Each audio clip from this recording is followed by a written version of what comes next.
Kalau disuruh memilih antara jam tangan quartz yang super akurat dan praktis, atau automatic yang hidup tanpa baterai dan penuh nilai mekanikal, mana yang akan kalian pilih? Banyak orang menganggap automatic pasti lebih baik karena lebih mahal, sementara quartz sering dianggap biasa saja. Tapi kenyataannya, keduanya memiliki kelebihan dan kekurangan yang sangat berbeda. Dan di video ini, kita akan membahas secara lengkap mana yang sebenarnya lebih cocok untuk kalian. Halo sahabat PGJ Watches, kembali lagi bersama saya, Spinky Wijaya Kusuma. Di video kali ini, kita akan membahas perbandingan yang sangat klasik dalam dunia horologi, yaitu quartz versus automatic. Dua jenis movement ini sering menjadi perdebatan, terutama bagi mereka yang baru mulai masuk ke dunia jam tangan. Ada yang mengutamakan akurasi dan kepraktisan, ada juga yang lebih tertarik pada sisi mekanikal dan value emosionalnya. Jadi di video ini kita akan membahas perbedaan keduanya secara sederhana. Mulai dari cara kerja, kelebihan, kekurangan, hingga mana yang paling cocok untuk kebutuhan kalian. Kita mulai dari quartz. Jam tangan quartz bekerja menggunakan baterai sebagai sumber tenaga utama, yang kemudian mengalirkan listrik ke kristal quartz di dalam movement. Kristal ini akan bergetar pada frekuensi yang sangat stabil ketika dialiri listrik, menghasilkan sinyal yang kemudian menggerakkan motor kecil untuk memutar jarum jam. Karena getaran quartz sangat konsisten, jam jenis ini mampu memberikan tingkat akurasi yang sangat tinggi, bahkan hanya meleset beberapa detik dalam sebulan. Karena sistemnya berbasis elektronik, pergerakan jarum detiknya terlihat loncat satu persatu, yang biasa disebut ticking second. Inilah ciri khas paling mudah dikenali dari jam quartz, sekaligus menjadi pembeda utama dibandingkan dengan jam mekanikal yang pergerakannya lebih halus. Secara umum, quartz dibuat untuk satu tujuan utama, memberikan waktu seakurat mungkin dengan perawatan yang minimal. Dan karena konstruksinya lebih sederhana dibanding mechanical watch, jam quartz biasanya lebih terjangkau dan lebih tahan terhadap penggunaan sehari-hari. Jika kita bicara kelebihan, quartz unggul di sisi akurasi dan kepraktisan. Jam quartz bisa memiliki deviasi hanya sekitar beberapa detik per bulan, jauh lebih akurat dibanding automatic. Selain itu, perawatannya sangat minim. Kalian hanya perlu mengganti baterai setiap beberapa tahun sekali tanpa harus memikirkan servis yang rumit. Quartz juga cenderung lebih tahan terhadap guncangan dan penggunaan kasar, sehingga sangat cocok untuk aktivitas sehari-hari. Dan yang tidak kalah penting, harganya jauh lebih terjangkau, sehingga menjadi pilihan ideal untuk pengguna yang menginginkan jam yang simple, reliable, dan tidak ribet.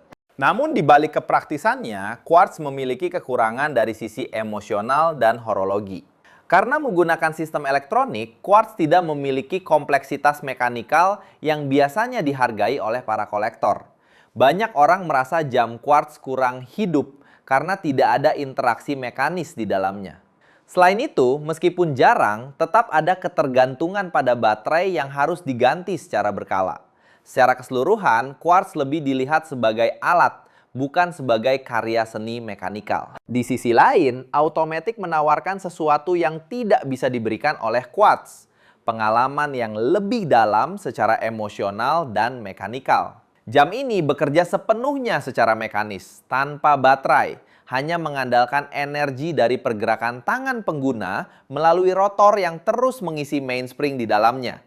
Proses ini menciptakan hubungan yang lebih personal antara pemakai dan jam tangan itu sendiri. Pergerakan jarum detik yang halus atau sweeping second memberikan kesan elegan dan hidup, seolah-olah jam tersebut memiliki nyawa. Selain itu, banyak orang menyukai automatic karena adanya craftsmanship. Bagaimana ratusan komponen kecil dirakit dengan presisi tinggi untuk bekerja secara harmonis dalam satu movement. Automatic juga memiliki nilai koleksi yang lebih tinggi dan sering dikaitkan dengan heritage serta tradisi watchmaking Swiss maupun Jepang. Bagi banyak orang, memakai automatic bukan hanya soal melihat waktu, tetapi menikmati seni mekanikal yang terus bergerak di pergelangan tangan. Namun di balik keunggulannya, automatic juga memiliki beberapa kekurangan yang perlu dipertimbangkan sebelum memilihnya. Dari sisi akurasi, jam automatic umumnya masih kalah dibanding quartz, dengan deviasi waktu harian yang bisa mencapai beberapa detik, bahkan lebih tergantung kondisi dan posisi pemakaian. Hal ini wajar karena seluruh sistemnya bekerja secara mekanis tanpa bantuan elektronik. Selain itu, automatic membutuhkan perawatan yang lebih serius. Servis berkala diperlukan untuk menjaga performa movement tetap optimal, termasuk pelumasan ulang komponen di dalamnya. Jika tidak dirawat dengan baik, performanya bisa menurun seiring waktu. Kekurangan lainnya, jika jam tidak dipakai dalam beberapa hari, mainspring akan kehabisan tenaga dan jam akan berhenti, sehingga perlu diset ulang sebelum digunakan kembali. Dan tentu saja, dibanding quartz, harga jam automatic cenderung lebih tinggi karena kompleksitas mekanikal dan proses pembuatannya yang jauh lebih rumit. Jadi pada akhirnya tidak ada yang benar-benar lebih baik antara quartz dan automatic, karena keduanya diciptakan dengan tujuan yang berbeda. Quartz hadir untuk memberikan efisiensi, akurasi tinggi, dan kemudahan dalam penggunaan sehari-hari tanpa perlu banyak perhatian. Sementara itu, automatic menawarkan sesuatu yang lebih dari sekedar fungsi, yaitu pengalaman mekanikal dan apresiasi terhadap kompleksitas sebuah movement yang hidup. Perbedaan ini bukan soal mana yang lebih unggul, tetapi lebih kepada bagaimana kalian ingin menikmati jam tangan itu sendiri. Apakah sebagai alat yang praktis dan tanpa ribet, atau sebagai objek yang memiliki nilai emosional dan seni mekanika.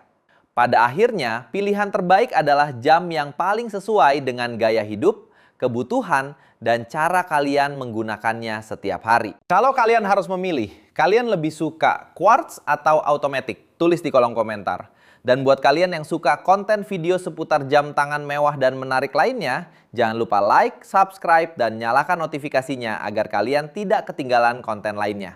Dan kita bertemu lagi di video berikutnya. See you, bye-bye!